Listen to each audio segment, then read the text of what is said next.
Zechariah 4 verse 10 admonishes us not to despise the day of humble beginnings, to start small, for the Lord rejoices to see the work begin. To remember that when you are hitting a wall, focus only on one brick. Most great buildings, no matter how high they tower, are made up of brick upon brick. Even science teaches us that all matter is particulate, meaning that it can be broken down to small basic building blocks called particles, and that cells are the basic building blocks of all living organisms. So every great undertaking is made up of smaller and smaller tasks that each contribute to the ultimate mandate. Each unit is vital for the whole. You see, humble beginnings are also like that.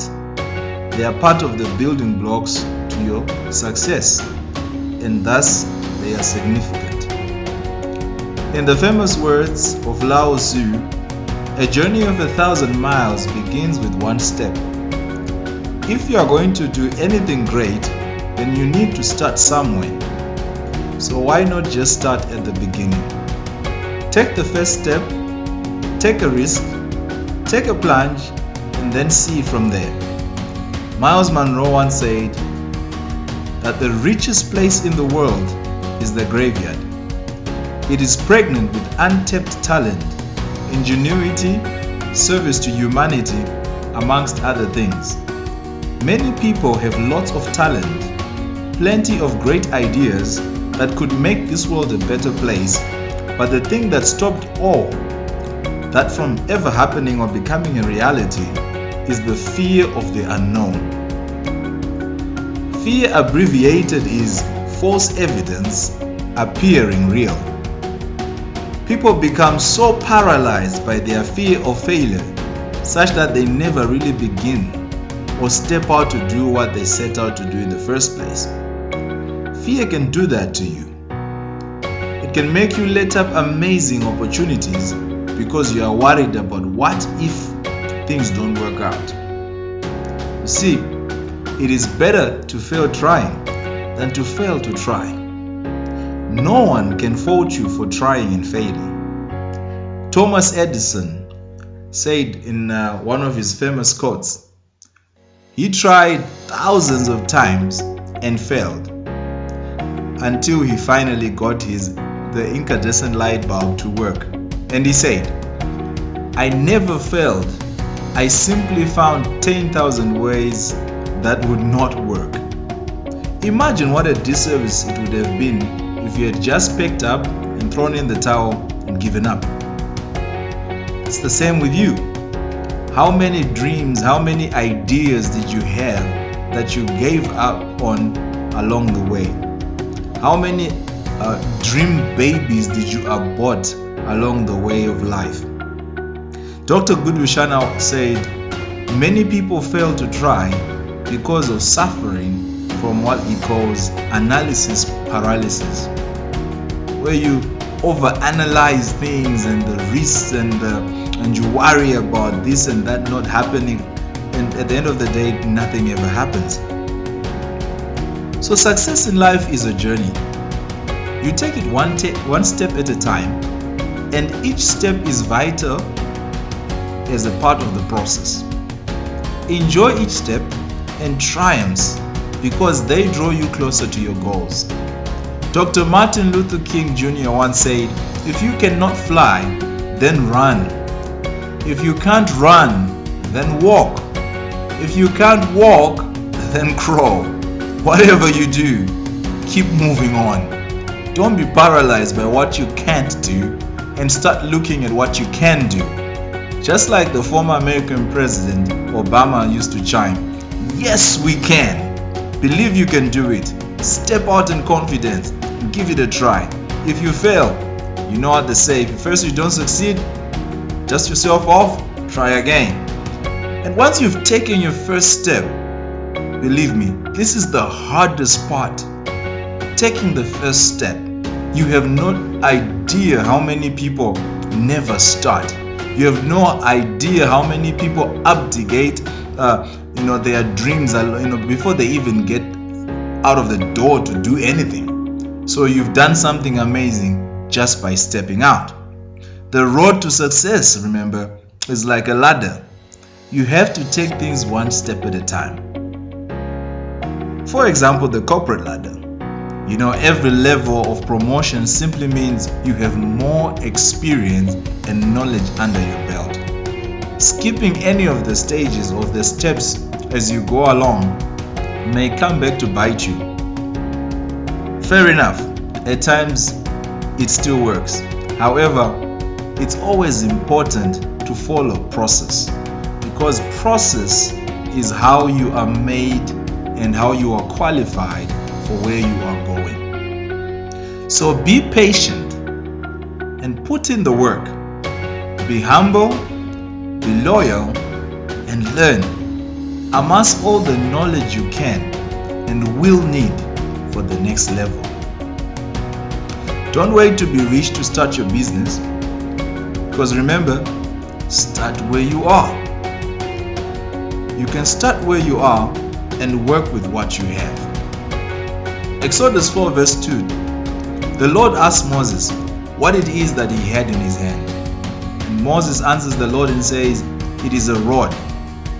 The same rod that when God says throw it down, it becomes a snake. The same rod that God uses to bring forth so many miracles, including parting the Red Sea. This rod, Moses had walked with it for so many years, leaning on it, maybe even throwing it under the bed. He didn't really think much of it. It was simply a staff for supporting him when he was walking. Yet this one rod is the one that God used. You need to work with what you have at hand. Take a look at what is around you. What are the resources that are open to you right now? And let go of the excuses that you have used as a crutch and as a rod like Moses. Begin to open your eyes to what resources you can take advantage of around you and begin to step out basing on that. Even those that are in your hand. So, have the vision to look far ahead and the wisdom to look around for what can take you there. Stop looking down on yourself. If others can do it, so can you. Your age, your gender, your condition, all these do not have to define you. Be like the young lad David, who refused to be defined by his age and by his body structure. He was only 17 years old when he stood face to face with Goliath. But this young boy stood up and took down Goliath. So be courageous and go for it despite your shortcomings, despite some of the barriers that seem like you can never overcome. Take a step of faith. Trust in the Lord to establish you. Your self-esteem, you find it can be so heightened when you learn to depend on God. So do your best and let God handle the rest. Do not give up on your dream, your business, your education, or whatever it is you intend to achieve, just because things got hard at the beginning. The book of Job 8 verse 7 says that though your beginning may be small, your end should greatly increase. So starting from humble beginnings is okay. What matters is that you have started. Don't give up because things become difficult and challenging. Bear in mind that easy come, easy go. God can make great things with the least of us. For example, look what He did with Saul in 1 Samuel 9 verse 21, and what He did with Gideon in Judges 6 verse 15. Both cases involved people who were the least in their families, and their tribes were the least in the nation of Israel. However, they believed in God, and God used them mightily. One became a king, one became a general who saw their country, their nation freed and saved. So you see, even though these guys were coming from humble beginnings, a low social standing, God could still do wonders with them. God specializes in using the unqualified of this world to shame the qualified of this world. God can use anyone who's willing to be used. In Numbers 22 verse 30, he even used a donkey to talk. Surely you are better qualified than a donkey. Take Roman Abramovich, for example, the billionaire who owns Chelsea Football Club.